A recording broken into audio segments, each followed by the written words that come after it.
Forget Juliet for a minute, because we think we just met the people who built the silos. Our theory: the politician had the vision, the billionaire had the money, and the AI was the key that made it all possible. If that's true, Apple may have hidden the biggest reveal of the season in the very first episode. If you love silo theories, hidden details, and connecting the clues that everyone else misses, hit that like button, subscribe, and join the couch crew. We dive into the biggest reveals, unanswered questions, and wildest theories as the season unfolds. Now let's get into it. So I think a good place to start would be what sends them into a silo in the first place. This episode was interesting because we actually got to spend a good amount of time looking at the before times. And one of the scenes that sticks out to me was when they were doing a retaliatory strike and they encountered a storm. It was like over 50,000 feet in the air. They were like, how could this even be up there? And then their plane started getting infiltrated with this gray goo. And it seemed almost like an electrical storm because it was affecting all of the electricity within the jets. It stopped the missiles in their tracks. And so it seemed as though it was kind of having a technological effect. And it was out of place. They even say it, that's weird. Why is this here? Why? Yeah. And we didn't know there was going to be a storm cloud. So very clearly man-made, planted. Question is, why and what is it? What's it made out of? I think the why is obvious because it was a defense mechanism, right? Like, how else can you protect your country from airstrikes without putting something in the air? And it was just very advanced in the sense that it was actually breaking down the fighter jets. Like, it was breaking down the metal. And I think we got a clue earlier on in the episode as well when they were talking about the dirty bomb on DC. And I thought that was a very interesting turn of phrase to use. We see when the man is walking into the building, they're checking for radiation. Yeah. And that seems interesting because DC seems as though it's still standing and everyone's operating as usual.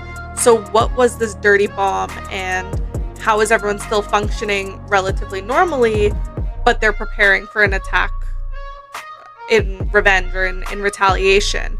So what does that mean, dirty bomb? Yeah. I think I'd like to see how they're connected, but something tells me that that's not the last time we're going to see the gray goo. For sure, we're going to see it again. And I think, typically when you think of these extinction events, I love the day one. I love that kind of preamble to the buildup.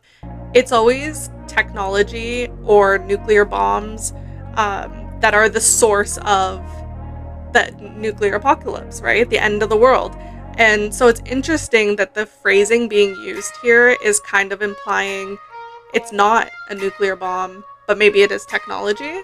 And we've seen that throughout the silo, technology is part of it, but also concealed. A lot of the silo is primitive in a sense, but we see these hints of a really, artistic technology, a very advanced technology that's being hidden from people. Yeah.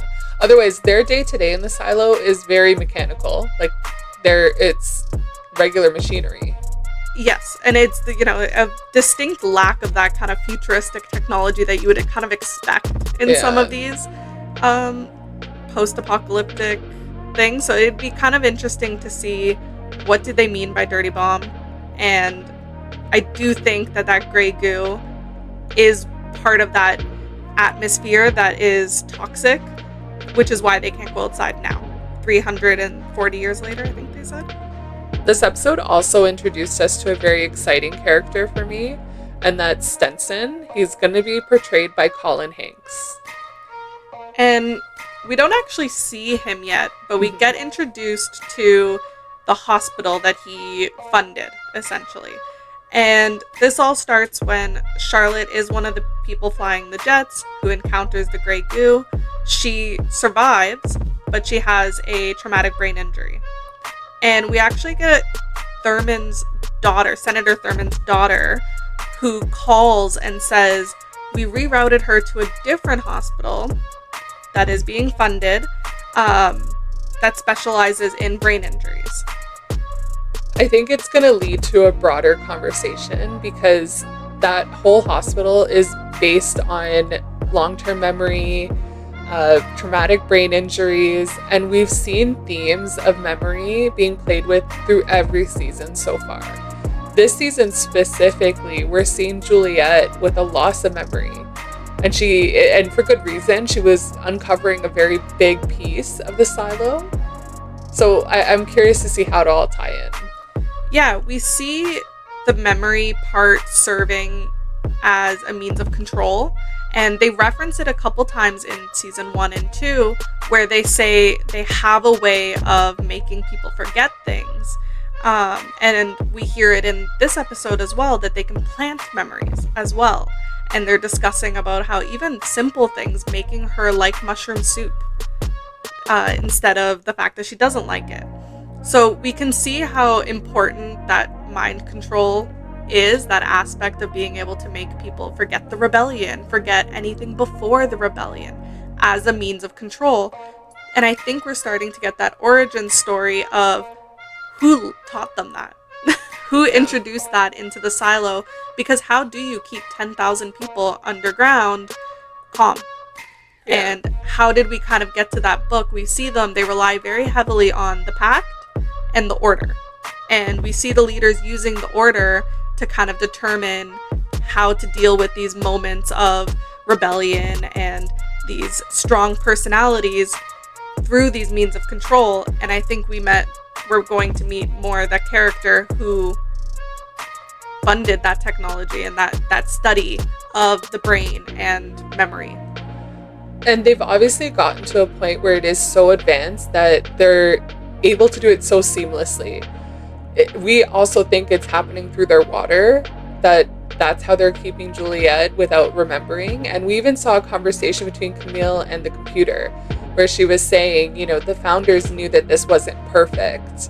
So the technology to erase her memories is old enough that even the computer was worried. It's interesting. And we see Charlotte kind of wake up with no memory, and that seems intentional, right? They moved her hospital specifically to this hospital, most likely to remove her memory of that gray goo, because somebody doesn't want her to have it, doesn't want people to know about this thing, and she was a survivor that would be able to take that knowledge back, which would probably create panic, and they're keeping it under wraps for some reason. So we can definitely tell that these things are tied together, and I'm interested to learn exactly what the green goo is, but also who doesn't want people to know about it.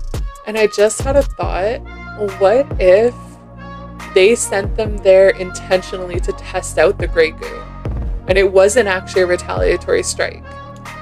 If the dirty bomb was planted by themselves. Yeah. And they essentially framed another country in order to test it not on American soil and see what could happen. That's very possible.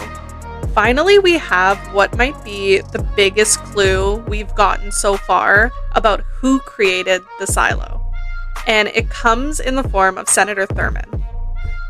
Right down to what she's wearing. She has a pin that is the Fibonacci spiral on her jacket, which I think is telling us exactly what's happening. So for those who don't know, the Fibonacci spiral, Fibonacci theory is essentially things will repeat, and they repeat often in nature. We see it in seashells. And I think that's what they're trying to tell us, is that this has all happened before. There's some predictability here. Yeah, and I think we see that spiral all throughout the silo. I mean, the staircase is one of the biggest clues that we have. But even if you watch the opening credits of Silo, where they turn the staircase into a DNA strand, into almost like a spine x-ray, they're showing that itself is found in other things as well, that repeating kind of image.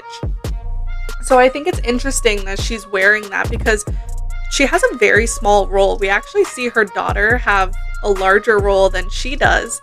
And I think that's on purpose. It was a little bit of a misdirection, kind of just planting her quietly. She has a very quick scene and that's it. But I think we're going to see her a lot more. She's leading one of the biggest task force in their world at that time. So she's obviously well connected, very powerful, and she has her hands in everything. Even when Keen's sister gets injured, she had the means and the connections, or the motive, to bring her to that special hospital. Yeah, and we see that control even in the short conversation that they have, and she says, thank you for saving New Orleans. We don't know exactly what happened in New Orleans, but he seemed kind of bashful about that. And if you fast forward 340 years to the silo in the present time that we're seeing, they're telling Juliet the same thing. Thank you for saving the silo. They're alive because of you. And that's a very specific means of control that they most likely are reading in the order that maybe was written by Senator Thurman. Yeah, I could definitely see that. And in that scene, we also get hints of Keen's technology and like the scope of his engineer background, that he created some special drills. So there's definitely some connections there. If he could build a drill that could save New Orleans where they don't have to use levees anymore, it's pretty big. And also that it doesn't affect the soil on top. Yeah. Right? That seems like a very big clue that they would be able to build the silos in secret, and this would be information that she would have and know that they can build these what have to be giant silos underground without the rest of the world knowing that they're doing it. And so I think we're definitely seeing all of these pieces come together. We're seeing the memory for control that they would need. We're seeing how they would build the silos with these big drills that they've discovered. We're seeing who would be the leader or the mind at the front of it. And it'll be interesting to see what makes them kind of pull the trigger and decide, okay, we need to start now. Because we're definitely seeing the why, I think the who, and we just need to see the when. Yeah. And I think if we look at other post-apocalyptic shows like The 100, we see kind of their own technology getting away from them and causing the end of the world in one of their many apocalypses. We've seen in Fallout, which I feel like has a lot of parallels to this because they're in multiple bunkers there are multiple silos here. It was actually engineered for profit, the apocalypse. Yeah, and I think even if you look at more recent ones like Paradise as well, where they have that kind of AI being as well, that they're that sentient being almost that they're speaking to, that is kind of pulling the shots, but they don't know who's behind it or why.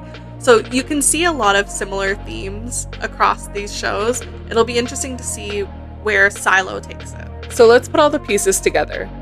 Episode 1 didn't just introduce new characters. It introduced the building blocks of a much bigger mystery. We have the politician with the influence, the billionaire with the resources, the mysterious hospital, the AI, and even visual clues like the Fibonacci spiral that seem far too intentional to ignore. On their own, each of these could be a coincidence, but together they point to something much bigger. We think Apple is slowly revealing who built the silos, and more importantly, why they were built in the first place. Of course, this is just our theory based on episode 1. But that's what makes Silos so much fun. Half the excitement is connecting the dots before the show does. Now we want to hear from the couch crew. Do you think the politician is the mastermind? Is Stenson simply funding the project, or is he the one pulling the strings? And what role do you think the AI and the mysterious hospital will play as the season unfolds? Drop your theories in the comments. We read every single one of them.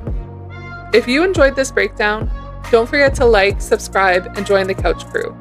We'll be back whenever Silo gives us another mystery to solve. But until next time, we'll catch you on the couch. Talk to you soon. Bye.